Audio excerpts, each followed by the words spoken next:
মেলা syrup করে অবদানকে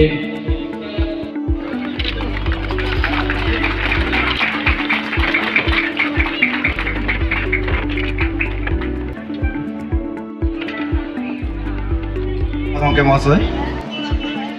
ini after abah talare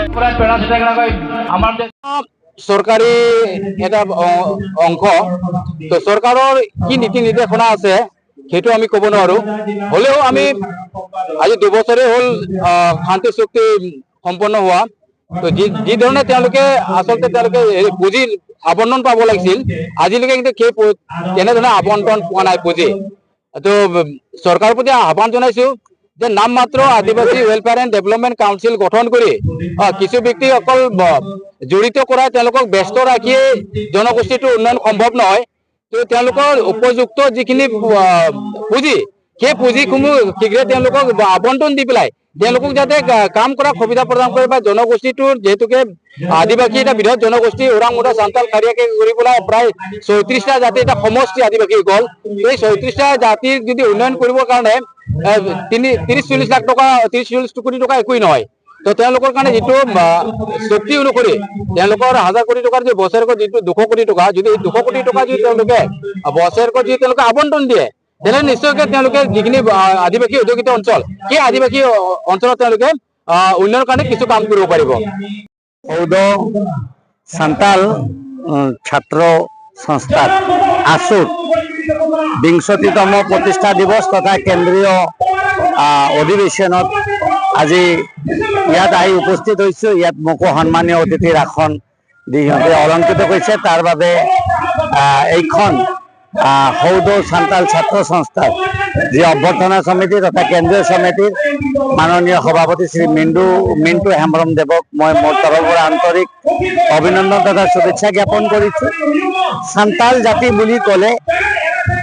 আমাৰ আদিম যুৱক এখন জাতি বুলি আমি গম পাওঁ সান্তালী সমাজ সান্তালী যে সংস্কার যে সভ্যতা সে আমার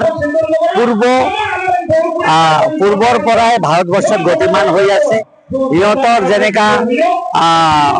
সিডু কানু বীৰ বান্তা তিলকা মাঝি ইহঁতৰ পৰা বহুত বীৰ আছিল যিসকলে আমাৰ ভাৰতবৰ্ষৰ স্বাধীনতাৰ সংগ্ৰামীও আছিল আৰু সান্তালী সমাজ আজি গোটেই ভাৰতবৰ্ষৰ ইহঁতৰ ভাৰতবৰ্ষৰ স্বাধীনতাত ইহঁতৰ বহুত অৱদান আছে আৰু অসমত যি সৌদ সান্তাল ছাত্ৰ সংস্থা আজিৰ পৰা 20 বছৰ আগতে এইখন ছাত্ৰ সংস্থাৰ আসলত যদি কবলৈ যাওঁ তেতিয়াহলে অধ্যক্ষ আছিল স্বৰ্গীয় বদন হাজদা তেওঁৰ সবল প্ৰচেষ্টাত এইখন ছাত্ৰ সংস্থাৰ ইয়াত জন্ম হৈছিল আৰু জন্ম হোৱাৰ যি মূল উদ্দেশ্য আছিল যে সান্তাল জাতি সান্তাল সংস্কৃতি সান্তাল ভাষা সান্তাল শিক্ষা কেনেকৈ গোটেই ভাৰতবৰ্ষৰ সুদূৰ প্ৰসাৰ আৰু বিস্তাৰ হ'ব পাৰে ইতিমধ্যে আমাৰ অসম চৰকাৰৰ মাননীয় যশস্বী মুখ্যমন্ত্ৰী ডক্টৰ হিমন্ত বিশ্ব শৰ্মা দেৱৰ বলিষ্ঠ নেতৃত্বত অসমত ভাৰতবৰ্ষৰ নিচিনা ইয়াতো অল চিকি যি সান্তালৰ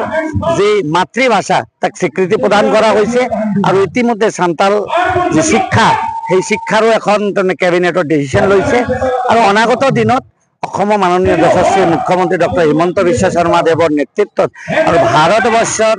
মাননীয় যশস্বী প্ৰধানমন্ত্ৰী শ্ৰীযুত নৰেন্দ্ৰ মোদী দেৱৰ প্ৰচেষ্টাত সান্তাল জাতি যে বিশ্ব দৰবাৰত এক উচ্চ স্থান পাবলৈ সক্ষম হ'ব